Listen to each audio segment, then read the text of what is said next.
नमस्कार, मैं हूं प्रेम कुमार। प्रणाम इंडिया में आपका बहुत बहुत स्वागत है।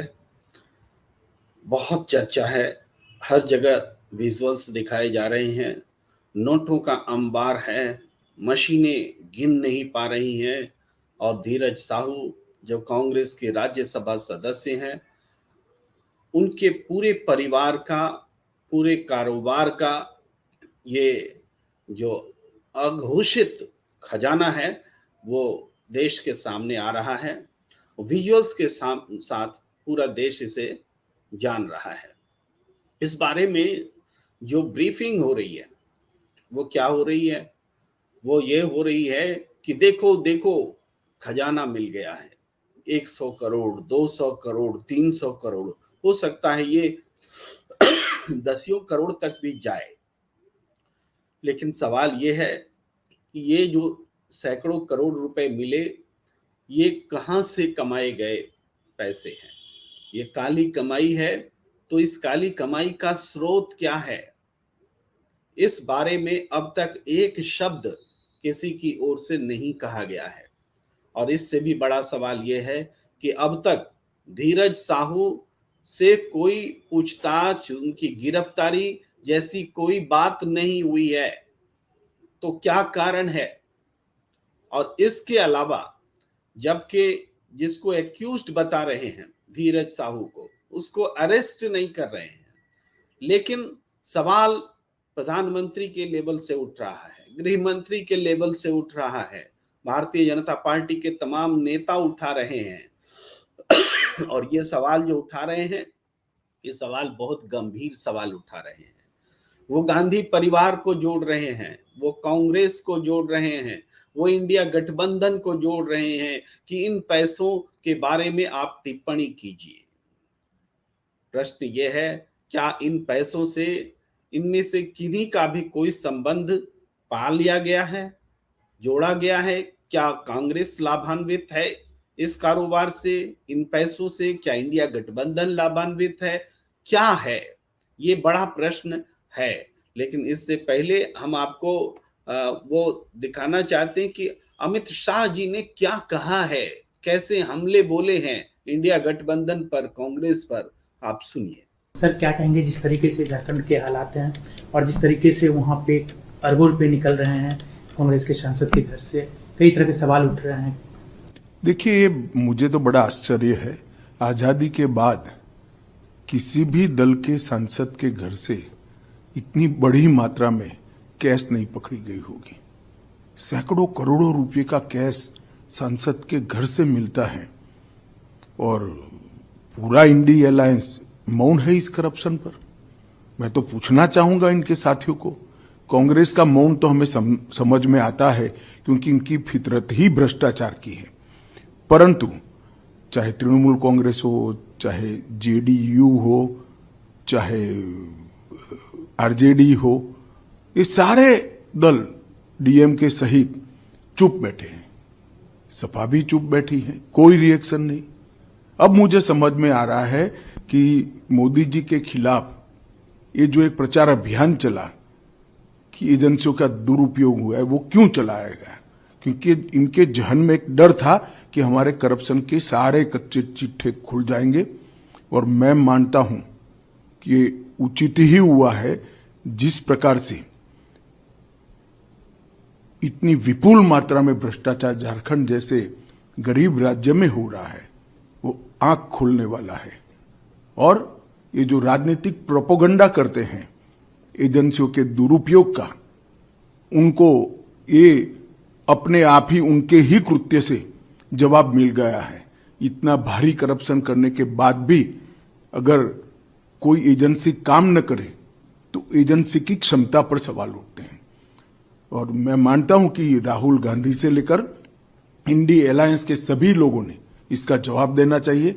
भारतीय जनता पार्टी ये मसले को बहुत नीचे तक, इस देश के जन जन तक ले जाएगी और जागरूकता लाने का प्रयास करेगी। हमारी लड़ाई 2014 से भ्रष्टाचार के खिलाफ है। ढेर सारे कदम नरेंद्र मोदी सरकार ने उठाए हैं, प्रधानमंत्री जी ने उठाए हैं, और इस दिशा में हम जन जागृति लाकर इसको जरूर लोगों तक पहुंचाएंगे। बहुत बड़े बड़े सवाल गृह मंत्री अमित शाह कर रहे हैं, पूरे विपक्ष को कटघरे में खड़ा कर रहे हैं और सवाल पूछ रहे हैं कि ये जो खजाने मिल रहे हैं, क्या ऐसे ही भ्रष्टाचार के मामलों की वजह से ये गठबंधन खड़ा हुआ है? ऐसे ही भ्रष्टाचार के कारणों से एजेंसियों का विरोध कर रहे हैं ये लोग? यानी एक अवसर के रूप में बीजेपी इसे देख रही है कि कांग्रेस, इंडिया गठबंधन, गांधी परिवार सब पर हमले किए जाएं। तो प्रश्न कई है। ये जो विजुअल्स बनाए गए हैं, खजाने मिल रहे हैं, क्या ये सिर्फ एक सांसद के घर से मिल रहे हैं? सांसद धीरज साहू जो राज्यसभा के सदस्य हैं, उनके पिता भी उद्योगपति थे, इनका पूरा परिवार है। और झारखंड ही नहीं, सिर्फ झारखंड का नाम ले रहे हैं अमित शाह, उड़ीसा में भी छापे पड़े हैं और ज्यादातर अमाउंट तो वही बौद्ध डिस्टिलरी के परिसर और उसके आवास से मिले हैं। तो कई एक कंपनियां हैं इसमें अकेले धीरज साहू नहीं है, लेकिन अकेले धीरज साहू का नाम लेकर के ये एक गोल साध रहे हैं, ये स्पष्ट दिख रहा है। धीरज साहू जिम्मेदार हैं, उन्होंने गाली कमाई की है तो अरेस्ट कीजिए, आपको किसने रोका है? लेकिन आप अरेस्ट भी नहीं कर रहे हैं। आपको मैं एक घटना याद दिलाता हूं। उत्तर प्रदेश में तब विधानसभा का चुनाव हो रहा था। कन्नौज के इत्र कारोबारी के घर से इसी तरह के नोटों के अंबार मिले थे, सोने के बिस्किट मिले थे और न जाने क्या क्या मिले थे। सब वो विजुअल्स में आए थे और सब दिखाया गया था। और उस समय अखिलेश यादव पर इसी तरीके का हमला बीजेपी ने किया था, इसी तरीके का। और जाहिर बात है कि जब विजुअल्स होते हैं नोटों के, तो जनता को सीधे समझ में आता है कि देखो ये गलत कमाई है। लेकिन क्या कन्नौज के उस व्यापारी पर कोई एक्शन हुआ? फाइनली नहीं हुआ। नहीं इसलिए हुआ क्योंकि हुआ ये कि कहा गया कि ये जो कमाई है इनका तो कैश का कारोबार है, गुटखा बेचा करते थे, इत्र बेचा करते थे और क्या क्या बेचा करते थे, तो उससे कैश में कमाई होती थी। तो कैश में कमाई तो कैश ही तो रखेंगे घर में, तो घर में कैश मिले। और इन्होंने टैक्स पे नहीं किया था, तो टैक्स इन्होंने पे कर दिया है पेनाल्टी के साथ, तो बात खत्म। यही एक्शन लिया गया, इसके अलावा कोई एक्शन नहीं हुआ। लेकिन तब राजनीतिक रूप से चुनाव के समय में अखिलेश यादव को कितना भारी नुकसान उठाना पड़ा, इसका अंदाजा आपको हमको है। एक बार फिर यहां कैश की रिकवरी हो रही है, लेकिन ये कैश क्या गलत तरीके से कमाई गई है या फिर सिर्फ टैक्स नहीं देने का मामला है? ये जो इनका पूरा कारोबार है, ऐसा तो है नहीं कि एक पार्टी में आने के कारण इन्होंने कमाया है। अगर ऐसा है तो इसको एस्टैब्लिश कीजिए, तब पार्टी भी दोषी होगी, तब पार्टी के नेता भी दोषी होंगे। लेकिन अगर एक उद्योगपति परिवार है, उसने कमाई की है और वो कमाई का टैक्स नहीं भरा है, देश से छुपाया है, तो ये एक अलग किस्म का अपराध बनता है।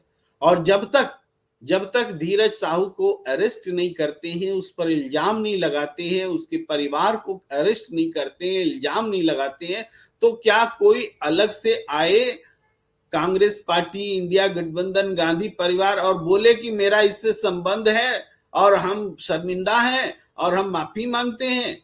क्या ये भारतीय जनता पार्टी चाहती है? क्या जबरदस्ती संबंध बनाना चाहती है भारतीय जनता पार्टी? ये बात, मैं एक ट्वीट भी सामने रखता हूं जिसको देखिएगा। ये ट्वीट है नरेंद्र मोदी जी का। उन्होंने उसी दैनिक भास्कर में छपे अखबार को अटैच करते हुए लिखा कि देशवासी इन नोटों के ढेर को देखें और फिर इनके नेताओं के ईमानदारी के भाषणों को सुने। जनता से जो लूटा है उसकी पाई पाई लौटानी पड़ेगी, यह मोदी की गारंटी है। ठीक है, बहुत अच्छी बात है कि जनता से लूटे हुए धन को आप पाई पाई लौटाना चाहते हैं, लेकिन वो सारे मामले, नरेंद्र सिंह तोमर के मामले हैं ना देश के सामने। भाई सीधे नरेंद्र सिंह तोमर जो केंद्रीय कृषि मंत्री है, उनका बेटा कह रहा है कि 10,000 करोड़ वहां जमा कर दो, 2,000 करोड़ वहां से ले लो, 6,000 करोड़ वहां से ले लो, 8,000 करोड़ वहां से ले लो। हजारों करोड़ की बात हो रही है, यहाँ तो कुछ 100 करोड़ के नोट मिले हैं।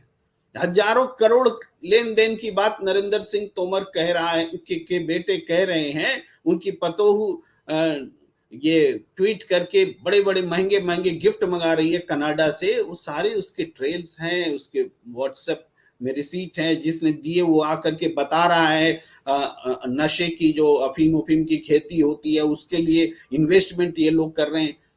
कहीं हो रही है छापेमारी? कहां है भ्रष्टाचार के खिलाफ जीरो टॉलरेंस? तो भ्रष्टाचार के खिलाफ जीरो टॉलरेंस आप अपने आंगन में नहीं देख रहे हैं, बिल्कुल नहीं देख रहे हैं। लेकिन एक ऐसे मामले में जिसका संबंध अभी तक एस्टैब्लिश नहीं है कि कांग्रेस पार्टी और इंडिया गठबंधन उससे लाभान्वित हुई है, लेकिन आप उसको जबरदस्ती जोड़ रहे हैं कि बोलते क्यों नहीं है, बोलते क्यों नहीं है? क्यों जबरदस्ती आकर बोले? हाँ, आप जेल में डालिए धीरज साहू को, आरोपित करिए, तब उसको निश्चित रूप से कांग्रेस पार्टी को सांसदी से भी हटने के लिए बोलना होगा, पार्टी से भी निकालना होगा, निलंबन भी करनी होगी, सब कुछ करना होगा। लेकिन बिना किसी आरोप के, अब तक आरोप एस्टैब्लिश नहीं किया गया है जांच एजेंसियों से, केवल विजुअल्स बनाए गए हैं और देश को दिखाया गया है, टीवी पर दिखाया गया है ताकि राजनीतिक मुद्दा बनाया जा सके। तो ये नोट पकड़े गए हैं, ये नोट पहले भी कई कारोबारियों के घर से पकड़े गए थे, लेकिन उन सबको ये कहते हुए छोड़ दिया गया कि इसमें गलत वाला मामला नहीं है। तो अभी से मान लिया जाए कि धीरज साहू के पास जो पैसे हैं वो गलत वाला मामला है, कि हम इसको ये माने कि ये टैक्स नहीं देने वाला मामला है। क्या ये सिर्फ धीरज साहू राज्यसभा सदस्य से जुड़ा मामला है? मैं पहले कहता हूं कि एक व्यक्ति से नहीं है, पूरे कारोबार की कमाई है, इसमें जितने सारे लोग हैं, पूरे परिवार हैं और परिवार से इतर भी लोग हैं। वो कंपनी है, एक नहीं कई कंपनियां हैं, उस कंपनियों से जुड़े हुए लोग हैं, उन सब पर यह आरोप लगेगा, सिर्फ कांग्रेस के राज्यसभा सदस्य धीरज साहू पर नहीं लगेगा। मैं इसका बचाव नहीं कर रहा हूं, बिल्कुल बचाव नहीं कर रहा हूं। जांच एजेंसी कार्रवाई कर रही है तो कार्रवाई करे, एक्शन हो रहा है एक्शन ले, लेकिन इस एक्शन के नाम पर आप राजनीति कर रहे हैं, प्रधानमंत्री राजनीति कर रहे हैं, गृह मंत्री राजनीति कर रहे हैं और पूरे इलेक्शन में फायदा उठाने की कोशिश के अंदाज में इस पूरी घटना का वर्णन हो रहा है, उसको सुनाया जा रहा है। ये महत्वपूर्ण है, ये गलत है। आप देखिए संबित पात्रा क्या लिखते हैं, अब गांधी परिवार को स्वयं बाहर आकर बताना चाहिए कि इसमें उनका कितना हिस्सा है। क्यों जांच एजेंसियों को नहीं पता लगाना चाहिए कि हिस्सा है कि नहीं है? गांधी परिवार आकर बतावे। आगे लिखते हैं, कांग्रेस आलाकमान के बेहद नजदीकी नेता व सांसद, ये जबरदस्ती बेहद नजदीकी नेता व सांसद धीरज प्रसाद साहू के ठिकानों से बरामद नोटों की इन गड्डियों में सोनिया गांधी, राहुल गांधी और प्रियंका गांधी की हिस्सेदारी को देश जानना चाहता है। अच्छा होगा राहुल गांधी खुद इसका खुलासा करें। भाई अच्छा होगा खुद खुलासा करें। आपके पास सरकारें हैं, उड़ीसा में बीजेडी की सरकार है, केंद्र में बीजेपी की सरकार है, जांच एजेंसियां जांच कर रही है, आप खुलासा कर दीजिए। आप में अगर इतना गट्स है तो खुलासा कर दीजिए कि गांधी परिवार का उन पैसों में हिस्सा है। केवल बदनाम करने के लिए बयानबाजी करते हैं, देश में राजनीति करते हैं, और वो सारे मामले, भाई गौतम अडानी का नाम लेते ही लोगों को चिढ़ बढ़ जाता है। लेकिन जिस तरह की तरीके से उसने ओवर बिलिंग की, ओवर बिलिंग का मतलब समझते हैं ना, कि कोयला खरीदा विदेश से, जितने में खरीदा उससे ज्यादा का बिल बनवा लिया और उसके बाद हिंदुस्तान में लाया और यहाँ की देशी कंपनियों को बेचा, और उस पर जो बिजली बिल बने, बिजली पैदा हुई, महंगी पैदा हुई, पूरी जनता को लूटा गया। इस मामले पर कोई एक्शन नहीं, कोई जांच नहीं, कोई कार्रवाई नहीं। ये तो हजारों करोड़ का मामला है। ऐसे आप वो हिंडनबर्ग की रिपोर्ट, उस पर तो आप देख ही रहे कैसे कैसे मामले चल रहे हैं, उस पर मैं डिटेल में नहीं जाऊंगा। वो सारे नेता जो भारतीय जनता पार्टी की ओर खड़े हैं, उनके साथ हैं, कभी बीच विपक्ष में होते थे, कभी कांग्रेस में होते थे, कभी एनसीपी में होते थे, उन सबके यहाँ कोई नोट नहीं मिल रहे भाई, जहां जांच ही नहीं हो रही, पुलिस जा ही नहीं रही। बीजेपी के लोग तो सब दूध के धुले हुए हैं, इनके यहाँ कोई दिक्कत नहीं है। क्या झारखंड में बीजेपी सत्ता में रही, बीजेपी की सरकार चलाने वाले लोग, उनकी दौलत संपत्ति झांक कर देखा है क्या आपने? एक साधारण सा मजदूर रहने वाला व्यक्ति मुख्यमंत्री बनने के बाद बीजेपी के नेता, उनके यहाँ सैकड़ों हजारों करोड़ की दौलत कहां से आ गई? एक मजदूर तो थे वो, लेकिन उनके यहाँ पुलिस नहीं जाएगी। पुलिस एक उदाहरण रख करके पूरे कांग्रेस और इंडिया गठबंधन पर हमला करने का अवसर दे रही है। उस अवसर को बीजेपी बनाने और भुनाने में लगी है। इस बात को अगर नहीं समझा जाएगा, इस बात को समझने की जरूरत है कि आखिर कैसे, क्यों इसको पूरी तरीके से जोड़ा जा रहा है, राजनीतिक फायदा उठाया जा रहा है। एक्शन नाम की चीज कोई हो ही नहीं रही है। एक्शन कुछ नहीं हो रहा, केवल विजुअल बना के टीवी पर दिखाया जा रहा है ताकि बदनाम किया जा सके, एक मुहिम खड़ा की जा सके। अब देखिए जयराम रमेश ने इसका जवाब दिया कि सांसद धीरज साहू के बिजनेस से भारतीय राष्ट्रीय कांग्रेस का कोई लेना देना नहीं है, सिर्फ वही बता सकते हैं और उन्हें यह स्पष्ट करना भी चाहिए कि कैसे आयकर अधिकारियों द्वारा कथित तौर पर उनके ठिकानों से इतनी बड़ी मात्रा में कैश बरामद किया जा रहा है।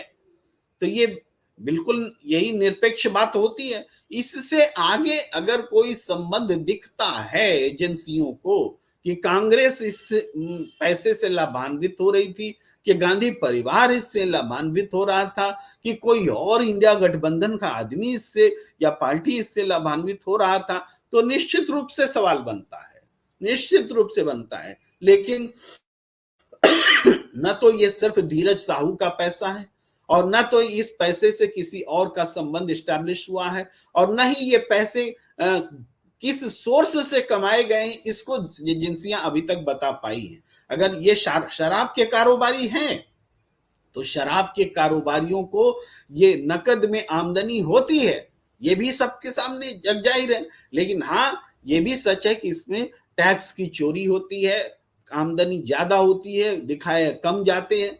ये पूरे देश में ये सिस्टम है, और इस सिस्टम, ये गलत सिस्टम है, और इसमें जो भी पकड़ा जाता है, जैसे ये धीरज साहू पकड़ा गया है, तो निश्चित रूप से एक्शन बनता है, कानून के हिसाब से कीजिए। तो ये इसमें कोई दिक्कत नहीं है। लेकिन दिक्कत यह है कि केवल नोटों के दृश्य को दिखाइए और उससे पूरे विपक्ष पर हमला कीजिए, और सरकार से पूछे जाने वाले भ्रष्टाचार के मामलों की हंसी उड़ाइए।